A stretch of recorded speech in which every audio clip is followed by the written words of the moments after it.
कि संगठित रहोगे तो हमेशा सुरक्षित रहोगे। संगठन में बहुत बड़ी शक्ति है प्यारे। सबसे पहले हमें अपने आप से ही शुरू करना चाहिए। अपने समाज को, अपने परिवार को, अपने लोगों को संगठित करें। जब अपन लोग सारे संगठित हो जाएंगे तभी तो किसी दूसरे को उपदेश कर पाएंगे। एक बहुत बढ़िया बात हमारे योगी जी महाराज कहते हैं कि अगर बटोगे तो कटोगे। अब ये बात कुछ ऐसे देशद्रोही हैं, मूर्ख, जो इस बात का भी राजनीतिक एक मतलब निकाल लेते हैं। लेकिन आजकल की जो स्थिति है, ये अपने जीवन में स्लोगन जो बाबा ने दिया है, इसको हमें अपने जीवन में धारण करना है। हमें कटने की आवश्यकता नहीं है।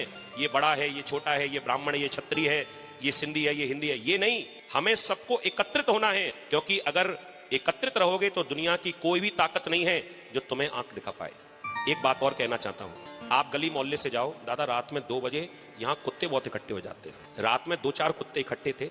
एक व्यक्ति आया, गाड़ी जैसे निकली तो कुत्ते उसके पीछे भागने लगे, लेकिन वो 3-4 ही थे। गाड़ी पर सवार था ना, वो भी,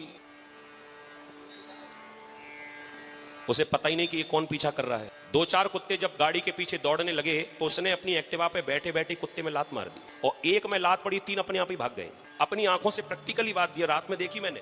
एक लात मारी, एक कुत्ते में लात पड़ी, 3 अपने आप ही साइलेंट हो गए। लेकिन मुझे अब याद आया कि वो 3-4 ही थे, और 3-4 भी अपना अपना अलग अलग बाजा बजा रहे थे।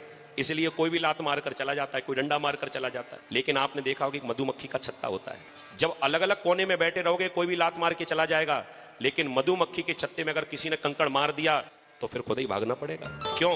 क्योंकि मधुमक्खी सब संगठित रहती हैं, एक साथ रहती हैं, और कुत्ते सब अलग अलग बैठे रहते हैं। तो अलग अलग रहोगे, इसी का ही अर्थ है। अगर बटोगे तो कटोगे, और संगठित रहोगे तो दुनिया की कोई ऐसी ताकत नहीं है जो हमारी ओर आंखें भी दिखा दे।